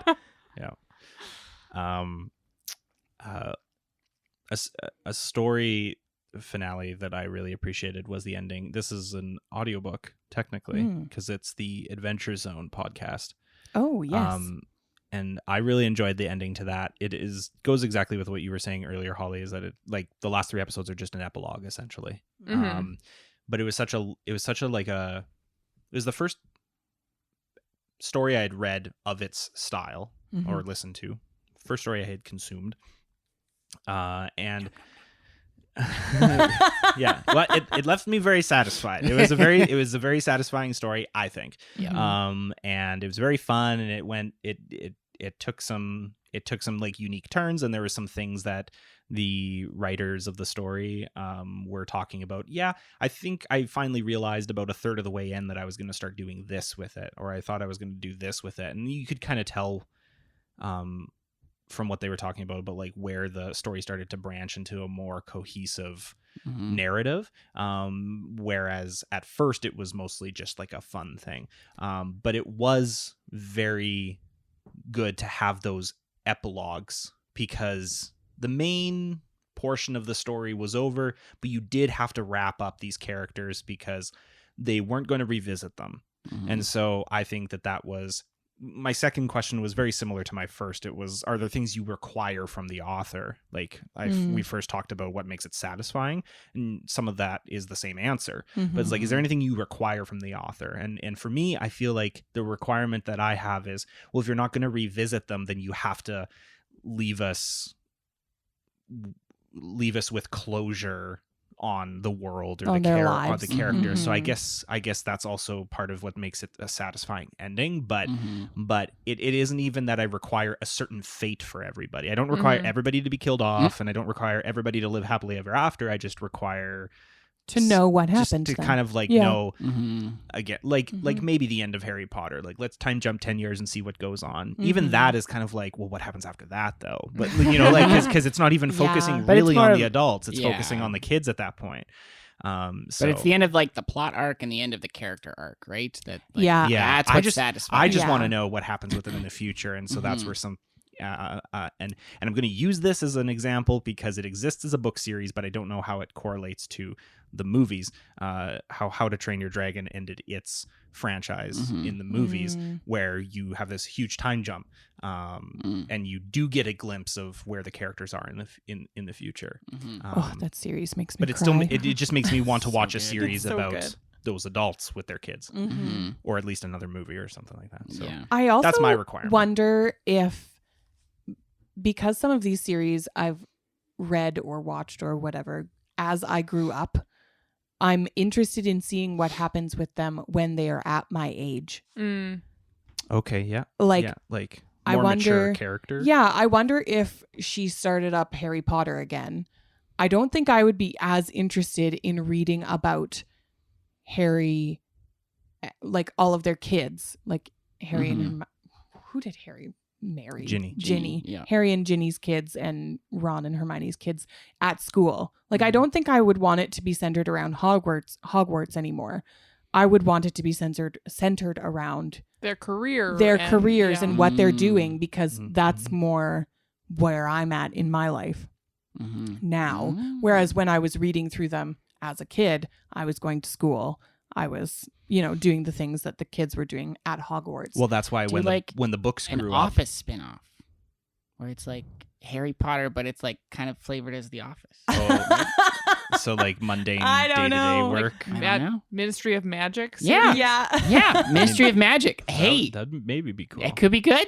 It could be good. interesting. If And you then, have another little things that they go world-ending do. I don't know. apocalyptic situation about to happen, or somebody else to take over, Or not. Yeah, and that's an interesting thing too, because sometimes I think like in Star Wars with a giant Oh. universe of books where it's like every single series or every single standalone has to have a crisis because there to has have a Death Star or a there Star has to- Killer. yeah, there has to be something interesting going on. Yeah. Otherwise, your readers aren't interested in continuing, which is totally fair. But it kind of gets tiring Mhm. to be like, Yeah. don't these characters ever just get to Get a live break. some life? Like, relaxing time. yeah. And they kind of touch on that at the beginning or the end of each series. But like, Mhm. how many crises can happen in one generation's Before they just lifetime? like give up. Yeah, like you just wouldn't recover. It's not possible. The Ender's So- Games books in the middle kind of deviate from there being like a giant battle with the bugs Mm. to like there's a few of him just kind of traveling around solving these like small issues that are cropping up around the galaxy, Mhm. or not even issues, like Speaker for the Dead, he like lands on a planet and they're like, you have to help us, people are getting like taken from our compound, and like we need to know what's going on. And it's not um, like a huge crisis, but it's something that is interesting enough to keep you going. It's like a small thing, Yeah. but it's because it's character driven and not like universe ending driven, whereas Star Wars is very much a Mhm. universe ending driven kind of thing. Like if that thing succeeds, everybody's done. Mm-hmm. For like some of those Enders books, it's like if that one little thing goes wrong, life is going to continue. Mm-hmm. But we're following the character Mhm. as the narrative as opposed to like the universe as a whole, and so Yeah. that allows for a little bit more exploration. I'm currently reading the 4th book in the Stormlight Archive by Brandon Sanderson, and it's been close to, like, I would still say that those two from Brent Weeks are my favorite, but Mhm. it's definitely been close to them, like Mhm. somewhere right up there with them. Nice. And it in the 3rd book specifically, and I think this is because he means for the series to go on for quite a few books. Mhm. In the 3rd book, we have downtime Mm. where they're just figuring out like how to live in this new place, and like Mhm. what we're talking about isn't that interesting necessarily. We're discovering things in this new Mhm. place, and like things are interesting enough for me to keep going and keep listening and Mhm. More keep of a reading. Stardew Valley kind of situation. Yeah, but we're like we're dealing with everyday kind of issues, and that's kind of fun Mm. that you don't generally get in a fantasy novel Right. or series. And so it's a different aspect of Hmm. the world that Interesting. I've been appreciating. Yeah. Anyways. You can almost you almost run out of ideas Mhm. of different ways to take it. I have one last clip that I want to play. Okay. This is from our episode on like art Mm. and creativity. Listen to music nowadays, a lot of it is very, for lack of better words and no pun intended, one direction. And it tells a story about somebody that really, really wants something or someone and just can't really get that person, or just dreams about getting that person, or it seems to be kind of that's what everybody's focused on. And so the music itself might be creative and sound unique, but then you realize that they're just sampling, which is a musical term for when you borrow music from other songs. They're sampling these other little beats or little phrases, and they're using it in their own music. So they're being creative, but it's with someone else's creation. So it's like, it's a very interesting, really deep and could potentially be a long adventure into deciphering exactly what that means for the topic. But yeah, I think about that frequently. If something comes out, is it actually original or creative? I guess maybe not original, but is it actually creative? Can it stand on its own, even if it's part of something that already exists? So, like, it's what takes a lot of effort to surprise you with a plot twist at an end of a book, because you can always have somebody that's, I've written this new book and it's essentially the same kind of a book as another book, and so then you already have an idea of where it's going. Matthew, I am your father. Yeah. yeah, it's like we probably talked about this on one of the last book episodes that we did, or some other book related tangent we went on, but there was a thing that I read once that was like, there's a definitive number of ways to tell a story, and like every book or every story falls into those storytelling methods. And so like, if there's only 7 ways that a story can end, however many that is, then that means that every book you're going to read is only going to end one of 7 ways. But it also has to do with like how it gets you there, and it also has to do with like, can they make you think it's going to end one way and then twist it to end another way, and is that a satisfying twist? And so in this like struggle to be this definitive author of your generation or time, and like, you have some that make their mark, like Lord of the Rings and Harry Potter and Dune and Dark Tower and like stories like that, and then you go into like the young adult section or even the adult section, and you see there's other like whole book series that you've never ever even heard of. And it's like, well, did they like, does that mean that they didn't make their mark? Like, were they just too much of a repetition of the other books? And then you can look to the left and the right of that book and see, oh, there's another series exactly like that. But it's like, and oh, there's another series exactly like that. Like this whole shelf is young adult girl falls in love with a vampire or vice versa. you know, like, and I've seen those, and it's just like, you can see when the craze happens, then a whole bunch of stuff gets published. Yeah. And then the next craze They're trying happens. to ride the wave. Exactly. And a whole bunch of stuff gets published. And so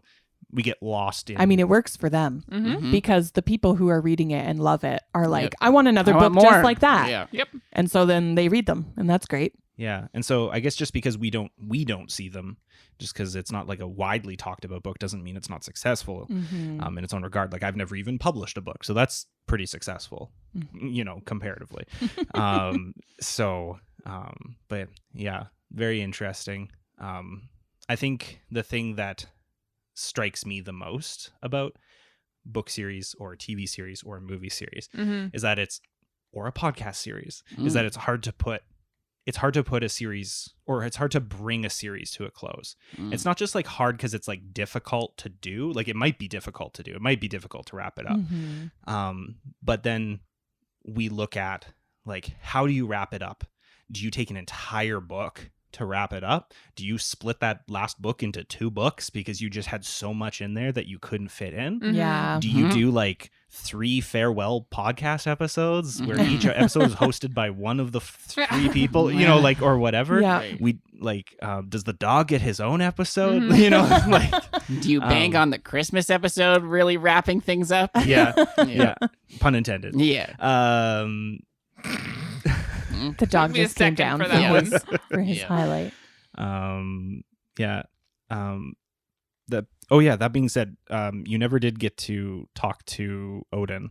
I'm pretty sure we said we'd try to put him on an episode once. true So podcast. He's not going to do anything. I'm going to see if he's going to sniff the mic for everybody. Yay! I'm going to mute the other 3 of you, and then we'll see what he does.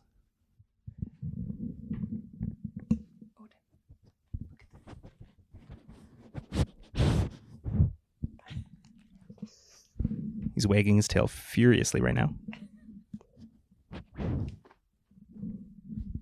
That might be all that we get out of him. That was adorable in its own right. He's not super vocal, so No. yeah. Well, I do want to thank all of you listeners.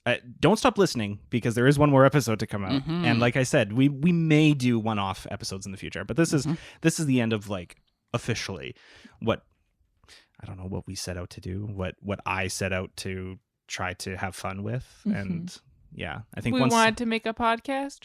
We did make a podcast. We did that thing. Yeah, we got And established. we hopefully got to 2,000 plays. Yeah, hopefully.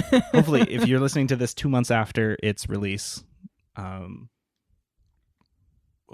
won't be able to tell whether or not we got this. I just realized We'll probably post on social media. Yeah, we'll probably be Yeah. like, yeah, thank you. But yeah, definitely listen definitely keep listening and sharing, and we will have this Christmas episode released sometime before the end of December 2022. And we may see you again in the future. Thank you for listening again. Thank you guys for helping out with this. Like, it would have been welcome. really boring to do by myself. Thank you for editing it all every single time, And dear. for listening to our voices for much longer than we ever did. Yeah. You are probably sick of us.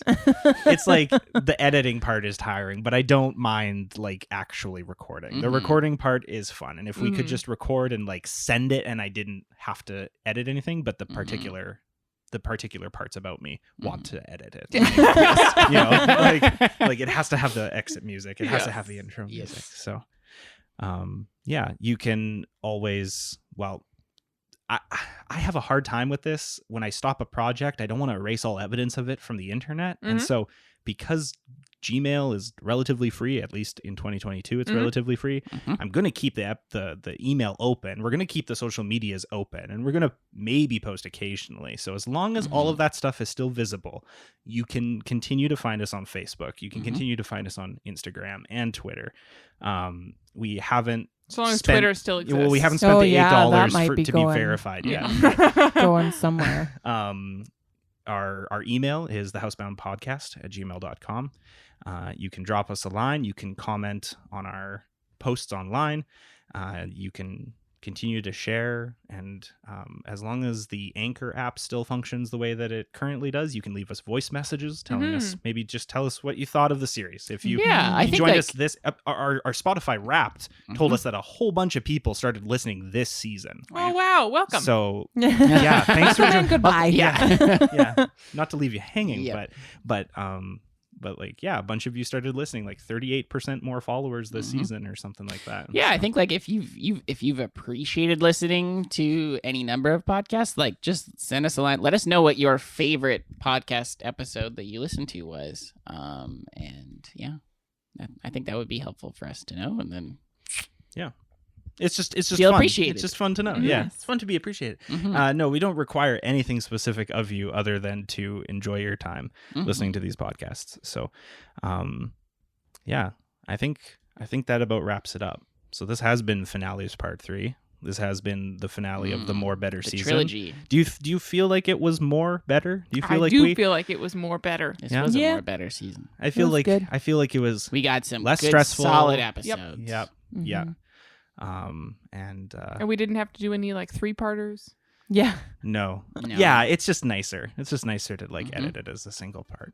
Mm-hmm. I think we really refined the process. So, yeah, definitely improvements that we can make if we ever Do it again. But good enough for now, for sure. Mhm. More better for now. So, yeah. Anyways, that's it. Thanks for joining us. I'm Chris, I'm Holly. I'm Ashlynn. I'm Greg. and you've been listening to the Housebound Podcast.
I'm Chris. I'm Holly. I'm I'm Greg.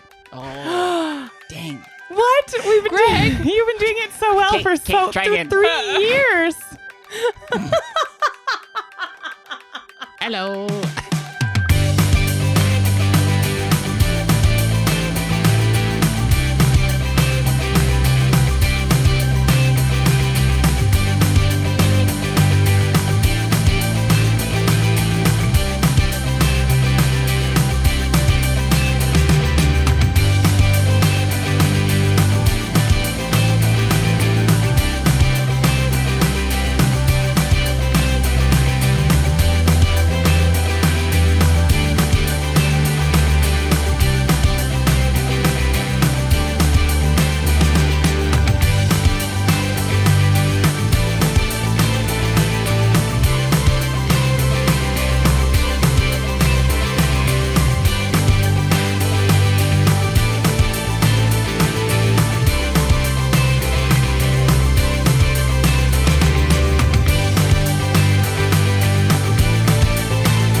That's when you need to like loop in the final countdown.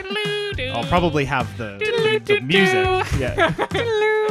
And you've been invited is another way that we could do it, right?